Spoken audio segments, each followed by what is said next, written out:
when the next downturn comes, and it will, don't look at your portfolio. Don't read financial press more than once a week. Don't call your advisor in a panic. Don't engage in theorizing about whether this one is different. Do look at your cash buffer. Do confirm it's still there. Do read the letter you wrote to your future self in calmer times. Then go take a walk, make a meal, read a book that has nothing to do with money, and let the storm move across the lake.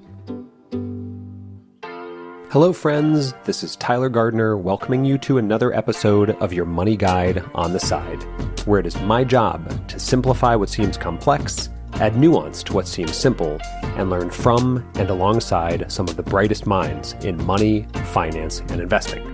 So let's get started and get you one step closer to where you need to be. Quick note before we dive in, August's pre-order incentive for my book Real Wealth is now live, and this one is my favorite so far. Pre-order this month, tell me you did at tylergardner.com/book, and I will send you a draft chapter of a new book that I'm already working on. And no, not even my editor at Norton has seen this writing yet. This sneak peek is yours to keep, delivered to your inbox in early September. Pre-order today, and you're locked in for every monthly incentive through December 1st. tylergardner.com/book. Now let's get into it.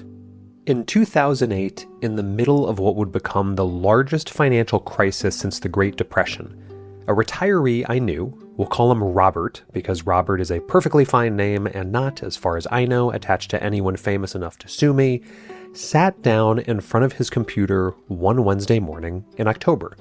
He had just turned 68. He had retired 3 years earlier with about $1.4 million, split between a traditional IRA and a taxable brokerage account. By that Wednesday in October, the balance read $911,000. He had lost, on paper, $489,000, a third of his retirement. Robert is an engineer by training, the kind of person who reads instruction manuals before he assembles furniture, the kind of person who keeps spreadsheets of his utility bills going back to 1994. He looked at the screen. He read the news. He read more news.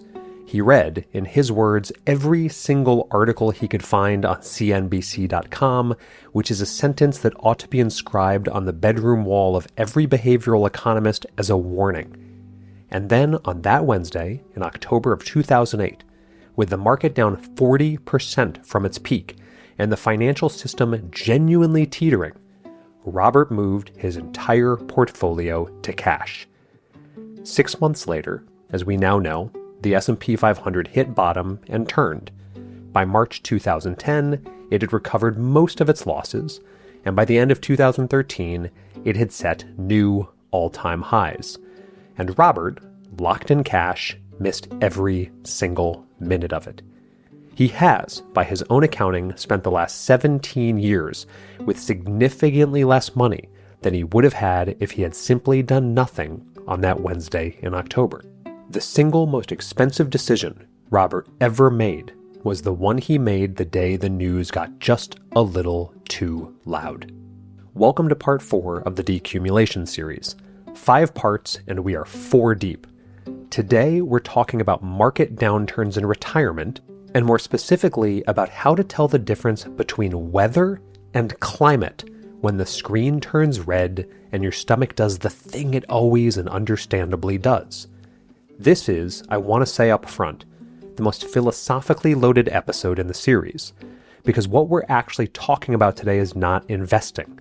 It's the relationship between knowledge and panic, between forecast and fact, between the story your brain tells you in the dark and the math that keeps being true, whether you choose to believe it or not. So go grab a coffee, as this episode wanders a little bit by design.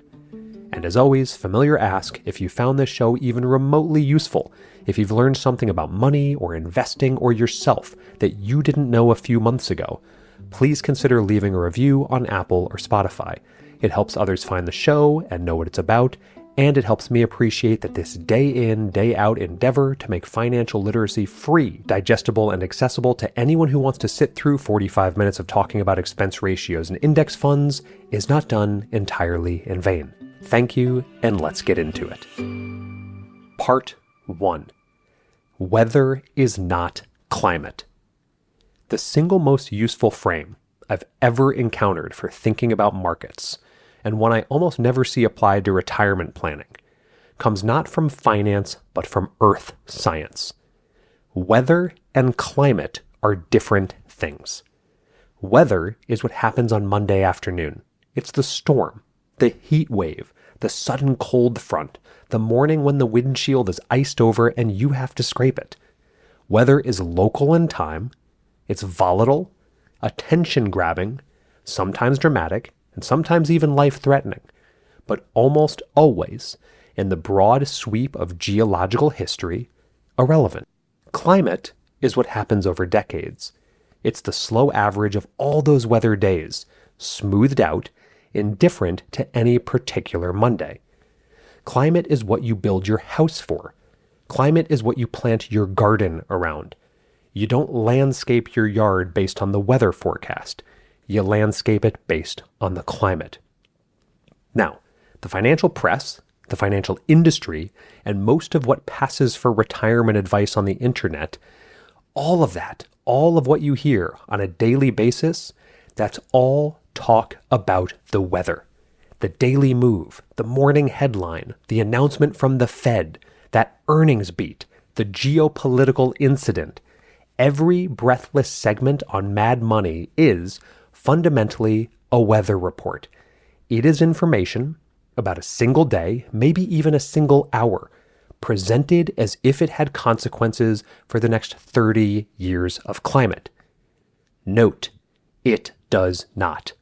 Or rather, it does sometimes, but you can't tell which particular days matter and which don't until decades later, and by then it's a moot point. Your retirement, though, is a climate question. The 30-year average return of the stock market is the climate. That 10% nominal return, 7% real, with significant variance year to year, that's the climate. And we always want to build and protect your portfolio for the climate. The bucket framework that I've gone over in several episodes is built for the climate. The withdrawal order we've gone over in this series is built for the climate.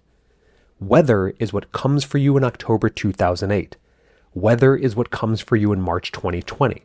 Weather is what comes for you in the year, and there will be one, when the market drops 25% in a 6-month stretch for reasons that seem entirely valid at the time, and that nobody's talking about 10 years later.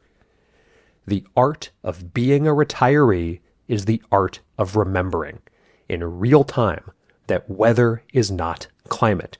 And bluntly, it is the hardest thing you will ever be asked to do. It is also the most important. There's a passage in Marilynne Robinson's Housekeeping, and I apologize in advance for getting literary 5 minutes into this podcast, but for those who have followed this show or the newsletter, you know I just can't help myself, where the narrator describes her grandmother's habit of watching storms come across the lake. The grandmother, who lived through the Depression and lost a husband to a train and a daughter to suicide, watches the weather not with fear, but with a kind of patient regard. The storms come, the storms pass, and the lake remains the lake. That, I think, is the posture. The lake remains the lake. The market remains the market. Your portfolio, structured properly, remains your portfolio. The weather is doing what weather does. Your job is to not confuse it with the climate and choose not to retire to Florida because you heard there are some bad storms every now and then. Part 2. The sequence of returns risk window properly understood. Okay, aside from the literature, we'll get back to the math because I respect your time and this math actually matters. I touched on this in part 2 of this series, but I want to go deeper today because it's the technical spine of everything else we're going to cover. The concept is called sequence of returns risk, and it is one of the most consequential, least understood mathematical features of retirement. Here's the basic idea. The order in which your investment returns happen matters enormously in retirement in a way it really doesn't matter that much during accumulation. During accumulation, when you're earning, saving, and not withdrawing, The order of your annual returns doesn't really matter. A portfolio that returns plus 20%, plus 20%, negative 10%, plus 10, plus 10 over 5 years ends up in the exact same place as one that returns negative 10%, positive 10%, positive 10%, positive 20%, positive 20%. Same compound average, same ending balance. But in retirement, when you're withdrawing the same dollar amount every year, regardless of what the market did, the order of those returns, unfortunately, changes everything. Here's why. If the market drops 30% in your first year of retirement and you withdraw $80,000 anyway, you've withdrawn $80,000 from a portfolio that's already shrunk to $700,000 from $1 million. You've reduced your remaining portfolio not just by the drop and not just by the withdrawal, but by the interaction of the two. That $80,000 you withdrew is now 11.4% of the remaining portfolio instead of 8%. You've effectively raised your withdrawal rate by selling assets at the worst possible price. Now, if, in contrast, the market drops 30% in your 10th year, same withdrawal pattern, same average returns over the full retirement, the damage is dramatically less. Because by year 10, your portfolio has had 9 more years to compound. The 30% drop hits a much larger base. The forced withdrawal during the drop is a much smaller percentage of the remaining portfolio. The portfolio recovers and continues to fund your life. Same returns, same withdrawals, different outcomes. The only variable is when the drop happens. Now, here's the part that almost nobody draws out properly. The real danger window is actually quite short. The vast majority of sequence of returns risk in a 30-year retirement is concentrated in the first 5 to 10 years. By year 15, sequence risk has largely burned off. Either you've encountered a bad market and absorbed it through your cash buffer, or you haven't, and your portfolio is now large enough that future downturns are absorbable. This is a counterintuitive and underappreciated truth. People assume retirement risk is uniform, that every year of retirement is equally fraught. It isn't. The first 5 years are the gauntlet. After that, the math gets dramatically friendlier, which has implications for how you should actually structure those first 5 years that contradict almost everything mainstream retirement advice has ever told you. This episode is brought to you by LMNT.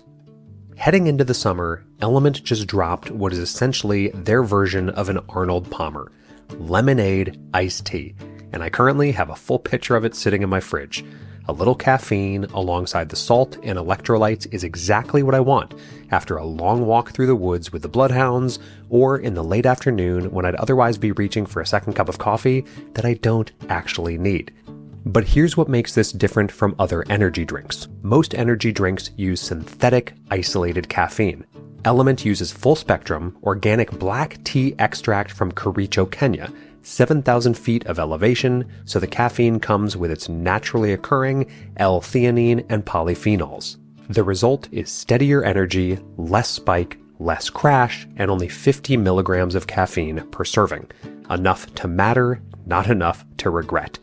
Head to drinklmnt.com/Tyler, become an LMNT insider, and you'll get 4 boxes for the price of 3. That's drinklmnt.com/Tyler, and even though I love this new flavor, this does nothing to diminish my feelings about mango chili and watermelon salt. This episode is brought to you by Copilot Money. I have a group chat with 4 of my closest friends from my finance days. Between us, decades of managing other people's money, multiple licenses, and an embarrassing amount of opinions about actively managed funds. These are not people who download budgeting apps. These are people who tend to mock budgeting apps. And yet, every single one of them uses Copilot Money. The group text now contains, between bond market commentary and Bills game updates, sincere love letters to a finance app. One texted last week, "I finally feel like my financial life is in one place." That's from a guy who manages 8-figure portfolios. Here's why people who actually know money land here. It tracks spending, net worth, investments, savings goals, and budgets in one dashboard.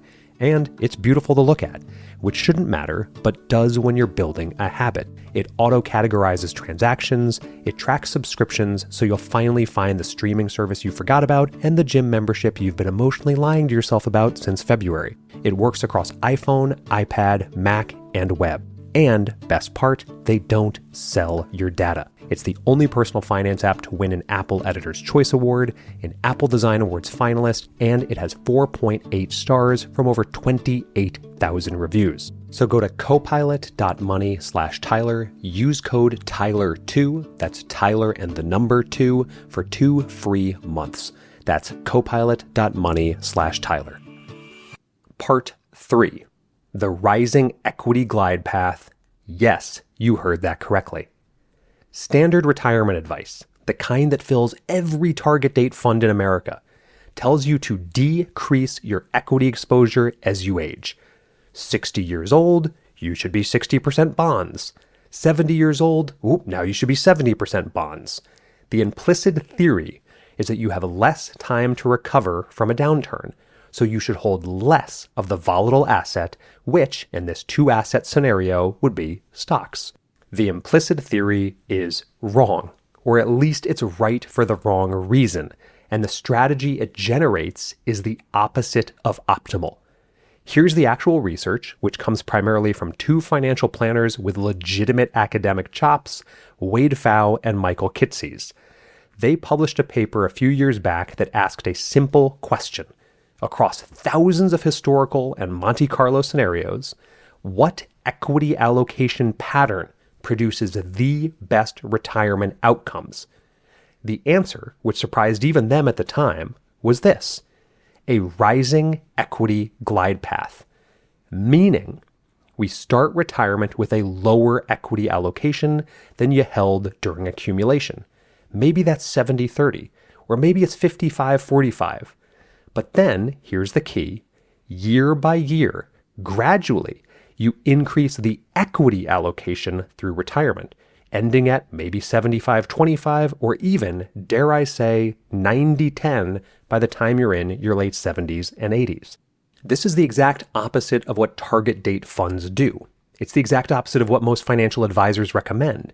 And the math across virtually every backtest shows it produces better outcomes for one specific reason.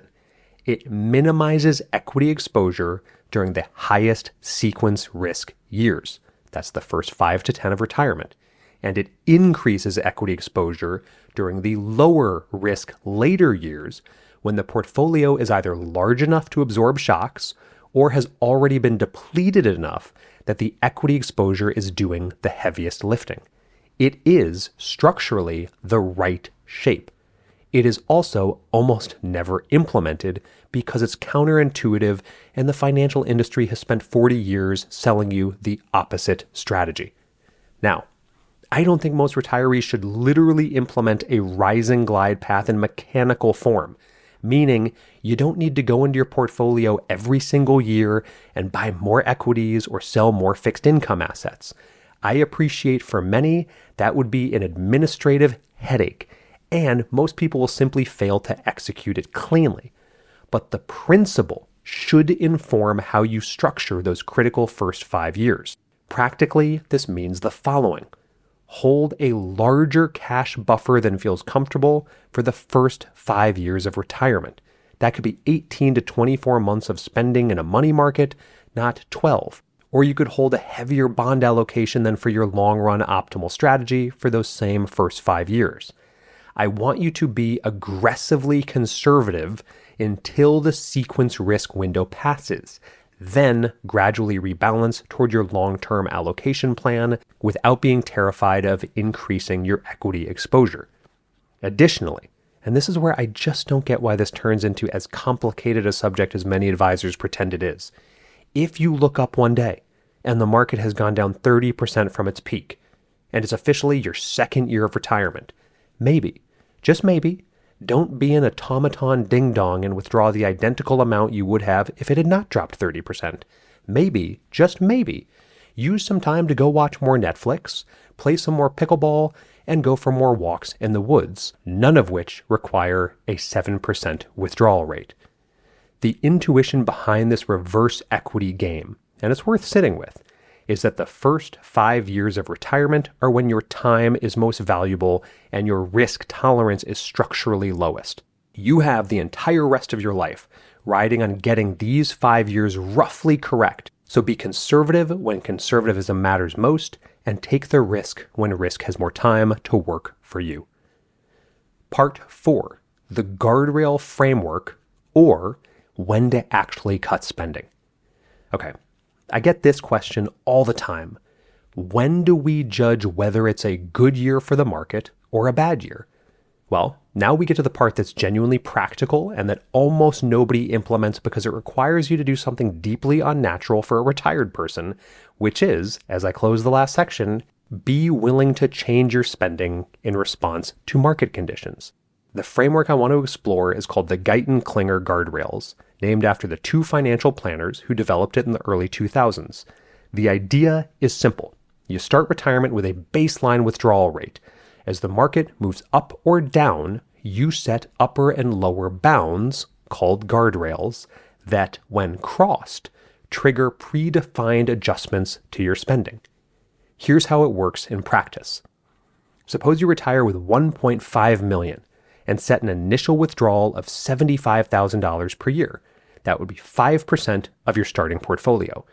You set two guardrails. An upper guardrail at 4% withdrawal rate. If your withdrawal as a percentage of your current portfolio drops below 4%, you've effectively done so well that you can afford to spend more. So you give yourself a 10% raise, yippee, hoorah. And then you establish a lower guardrail at 6% withdrawal rate. If your withdrawal as a percentage of your current portfolio rises above 6%, your portfolio has shrunk enough that you need to tighten the belt. So you cut your spending by 10%. Bummer, but helpful. That's it. That's the framework. 2 rules applied annually. What this does mathematically is dynamically adjust your spending in response to portfolio performance. When the market is good, spend a little more. When the market is bad, spend a little less. The cuts and raises are modest, 10% in either direction, but their cumulative effect over a 30-year retirement is enormous. The research on the guardrail approach shows that it can support sustainable withdrawal rates of 5% or higher compared to the more conservative 4% rule that assumes no dynamic adjustment. And, as you all know, the last thing I want any of us to do ever is blindly follow a rule that no longer even exists. Why do the guardrails work so well? Because the 4% rule was designed to survive the worst case scenario. I've said this so many times, but I'll remind you forever. It was designed to hold up during the worst 30-year period in U.S. market history. It was also built for someone who refuses to adjust their spending regardless of what the market does. So if you're willing to adjust, even a little, you can spend more in good years without endangering the bad years. The practical implication: build guardrails into your annual review just as a guide. Once a year, you check your current withdrawal rate against the guardrails. If you're below 4%, you can afford to live a little. If you're above 6%, cut it back a little. The middle ground between 4% and 6% is what we'd call your cruising altitude. Stay the course. And when to do this? Well, not to sound too snarky, but we do have a calendar year, and a good time to do this might be at the end of a calendar year. This episode is brought to you by Anthropic, the makers of Claude.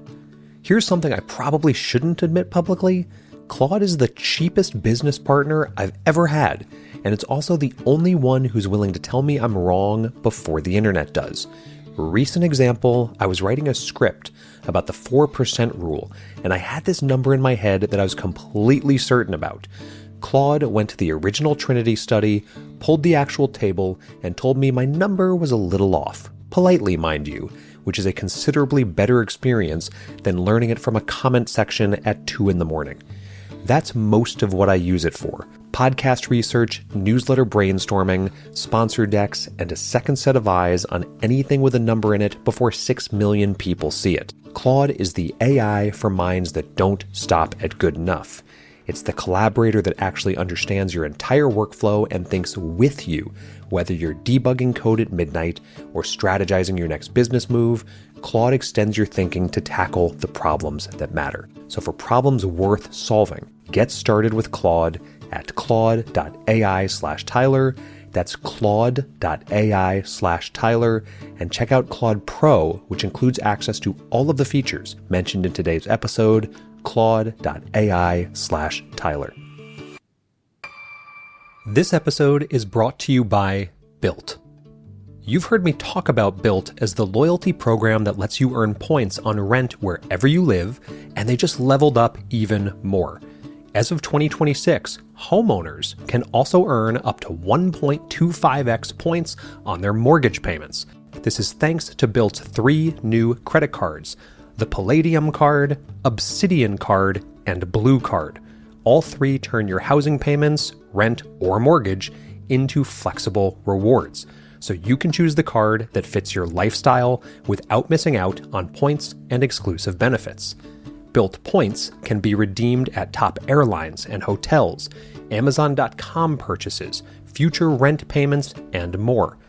Bilt points have also been ranked by top publications as the industry's most valuable point currency. Your housing payment is already your biggest expense. Make it your most rewarding. Find the card that fits your lifestyle and apply it today at joinbilt.com/Tyler.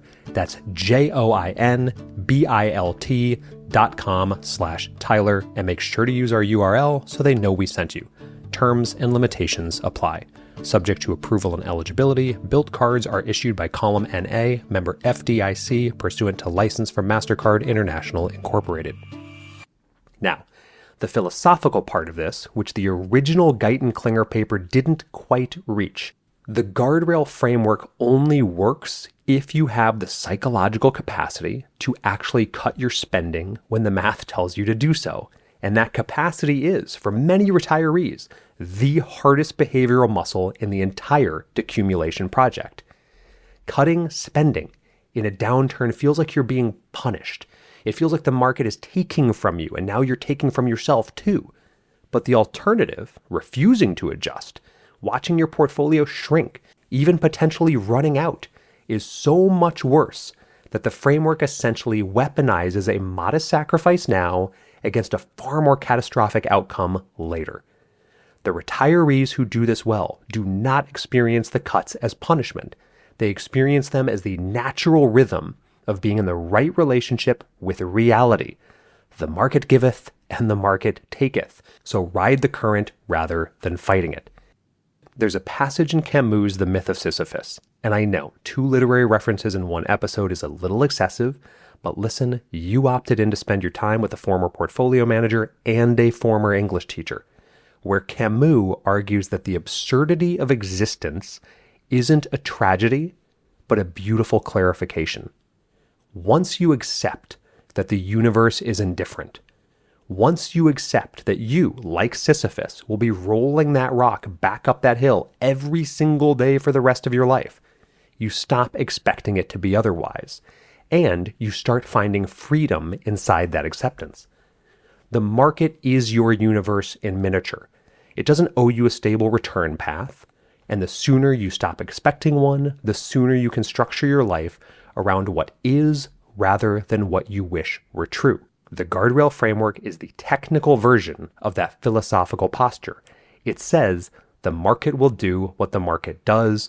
I will adjust. I will keep going. The rock remains the rock, and the lake remains the lake. Part 5. The behavioral trap that costs more than any market crash. I want to come back to Robert from the beginning of this episode, because his story is the story of an entire generation of retirees, and I want to make absolutely sure you don't repeat this mistake. Robert did not lose his money because the market crashed in 2008. The market crashed in 2008, and then the market recovered, and people who did nothing got their money back and then some. Robert lost his money because he sold during the crash. This is, by an enormous margin, the single largest financial mistake retirees make. It is not picking the wrong fund. It is not paying too much in fees. It is not failing to optimize your Roth conversion. It's not even failing to withdraw the right amount. Those things matter at the margins. But panic selling during a downturn destroys retirements wholesale, full stop. And the data on this is brutal and consistent. Dalbar's annual quantitative analysis of investor behavior, and yes, there's a reason I mention this stat in every fourth episode, shows that the average investor underperforms the average fund by 3 to 4 percentage points per year. Per year. Not over a lifetime, annually. That gap isn't explained by fund selection. It's explained by the fact that the average investor sells during downturns and buys back during recoveries, locking in losses on the way down and missing the gains on the way up. And you need to hear this. 3 percentage points compounded over a 30-year retirement on a $1 million portfolio is roughly $1.2 million in foregone returns. The cost of one bad day of decision-making multiplied across your retirement is more than the entire initial portfolio. Now, here's what's strange. Almost every retiree I have ever spoken to knows this intellectually. They know they shouldn't sell during a crash. They know it's the wrong move. They've read the same charts. They've heard the same advice. And then, when the moment actually arrives, when the screen actually turns red, when the news actually gets so loud, when the friend at the dinner party actually says the most cliche and useless and often false words in financial history, this time it's different, they sell. Why? This is, I think, the most underappreciated part of retirement planning. Knowledge never saves you in the moment because the moment is just too vivid. The moment's too immediate. This is my single least favorite part of our living in a world with such immediate access to information. I would give anything for me, for you, for all of us as retail investors to go back to a world in which we only received market updates once a quarter. Really. And as always, the most helpful tip I can give you, and the best way to think about your portfolio is like your primary residence. You don't check Redfin daily to see the value of your home. And even if you do, the last thing you would do in a housing market crash is call up the local realtor and try to get out as quickly as possible. So why do we act this way when it comes to our liquid assets? Beyond always thinking about your portfolio like we would about our primary residence, here are 2 more pieces of infrastructure for you to take forward to protect against being your own worst retirement enemy. First, the cash buffer. 18 to 24 months of spending in cash, available, untouched, just sitting there. Money market, bonds, don't care as long as it keeps up with inflation and it's stable. Because the entire reason people panic sell is that they're afraid they won't have money to live on if the market continues to fall. That cash buffer makes that fear factually wrong. You'll have money to live on for 2 years, regardless of what the market does. Look at the buffer, touch the buffer, reread your statement. The buffer's still there. The market can drop another 40% and you will still eat next month. Second, and this is the part nobody I know actually does, but you should, a pre-committed decision. You decide in advance, in writing, when you're calm, exactly what you're going to do in a downturn. The decision is nothing. Write it down, sign it, keep it somewhere accessible. And when the moment arrives and your hand drifts towards that sell button, you do not consult your panicked self. Consult the document. Read the words you wrote to your future self in a moment of clarity before the storm came. This sounds quaint. It's not quaint. It is one of the most effective behavioral interventions in personal finance, and I have watched it save real retirees from real ruin. Write the letter, sign the letter, read the letter when the lights flash red, trust the version of yourself who wrote it more than the version of yourself who's tempted to sell. And yes, there's an Odyssey reference just begging to be made here. Odysseus tying himself to the mast so he can hear the sirens without steering toward them. But I'll spare you the full Greek mythology unit. The principle's the same. You bind your future self to a decision you made when you were thinking clearly. You assume your future self in a moment of panic will not be thinking clearly. The binding is the protection. Part 6. The difference between a downturn and a catastrophe. There's a final question that lurks underneath everything we've discussed so far, and I want to address it directly because I think most retirement content avoids it for unclear reasons. The question is, what if this time actually is different? What if this particular downturn, the one you might be sitting in right now, is the catastrophe? What if the US financial system actually fails? What if the dollar collapses?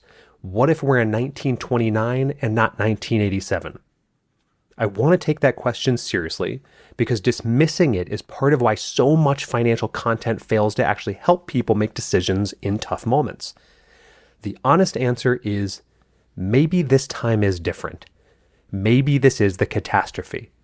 The honest probabilistic answer is that any given downturn has roughly a 95 to 98% chance of being weather and a 2 to 5% chance of being climate changing in a way that genuinely alters the long-term return assumption. The problem, we can't tell which one we're in while we're in it. But here's what we can know. Every downturn feels like the catastrophe while you're in it. In 2008, very serious people genuinely believed the global financial system was about to fail. In 2020, very serious people genuinely believed we were heading into a depression. In 1987, very serious people genuinely believed we were entering a new era of permanent market dysfunction. None of those were the catastrophe in retrospect, but they all felt indistinguishable from the catastrophe at the time. The 1929 catastrophe, when it actually happened, also felt like every other downturn until it didn't. What this means is you cannot make decisions based on the assumption that this downturn is the catastrophic one, because you'd be making that assumption in roughly 15 out of every 15 downturns, and you'd be wrong 14 of those times. The cost of treating every downturn as the catastrophe, selling out, going to cash, missing the recovery, is enormous and certain. The cost of treating one actual catastrophe as a regular downturn is, in the worst case, severe but bounded. The math, in other words, will always point toward holding. Always. Even when it feels foolish, even when the news is dire, even when the Reddit forums are so confident that this one is different. And if you genuinely believe a downturn is the catastrophe, if you believe the entire US economic order is about to collapse, there is no portfolio strategy that protects you from that. You'd need gold, ammunition, and a remote piece of land, and at that point, you're no longer doing retirement planning. You're doing apocalypse planning, and that's a different podcast entirely. For everyone else, for the 95 to 98% of downturns that turn out to be weather rather than climate, the answer is the same as it was when the sun was shining. Hold, live off the buffer, adjust your spending modestly if the guardrails tell you to, trust the system you built when you could think clearly. Part 7. The practice of doing nothing. I want to close with something that I think gets to the heart of why this episode exists. The single most important skill in retirement investing is the skill of not acting. The skill of seeing the screen, registering the number, feeling the feeling, and then doing absolutely nothing. The financial industry will sell you 1,000 products designed to help you to act. There is no product that I know of that is designed to help you not to act. Not acting is the whole game, and it's the one thing nobody gets paid to teach. There's a concept from the Stoic tradition, Marcus Aurelius wrote about it constantly, called prosoche, which roughly translates as attention and watchfulness. The Stoics believed the goal was not to suppress your emotions, but to watch them accurately, as if they were weather passing through. You feel the fear, you notice the fear. Doesn't mean you act on the fear. You watch it move through you the way you'd watch a storm move across the lake. That is, almost word for word, the posture you need in retirement when the market turns. You will feel afraid. That fear is appropriate because you've spent 40 years building this thing and now the thing is shrinking and your nervous system is doing what nervous systems do. The work is not to make that fear go away. The work is to notice it accurately and to not let it move your hand toward that sell button. I think the Stoics would have made excellent investors. They were practicing, in essence, the exact discipline that the entire field of behavioral finance has rediscovered in the last 40 years. That the value of not acting on your strongest impulses is, over time, almost incalculable. So, here's the practice distilled into something you can actually do. When the next downturn comes, and it will, and it might be next month, and it might be in 3 years, but it will absolutely come, don't look at your portfolio. Don't check your accounts daily. Don't read financial press more than once a week. Don't call your advisor in a panic. Don't engage in theorizing about whether this one is different. Do look at your cash buffer. Do confirm it's still there. Do read the letter you wrote to your future self in calmer times. Then go take a walk, make a meal, read a book that has nothing to do with money, and let the storm move across the lake. Personally, I often do the following when I'm having a day in which I feel like I need to change something about my life. I go outside, I take a walk, I come back, I read a chapter of a book, I play with the hounds, and I remember nothing that I just did costs money, and nothing that I just did needs to be different because the entire pie might be valued lower today than it was yesterday. That's the practice. And the entire episode in one sentence again, the lake remains the lake. That's part 4. The takeaways, briefly. Number 1, weather's not climate. The financial press reports weather. Your retirement is a climate question. Number 2, sequence of returns risk is asymmetric. The first 5 years of retirement are the gauntlet. Be most conservative when conservatism matters most. Number 3, the rising equity glide path is genuinely the right shape, even though it's the opposite of what every target date fund does. Pfau and Kitces were right. The industry hasn't yet caught up. Number 4, the Guyton-Klinger guardrails are the technical version of being in the right relationship with reality. Build them into your annual review, cut modestly in bad years, raise modestly in the good ones. Number 5, knowledge does not save you in the moment. Infrastructure does. Build the cash buffer, write the letter to your future self, trust the version of you who was thinking clearly. Number 6, every downturn feels like the catastrophe. Almost none of them are. The math says hold.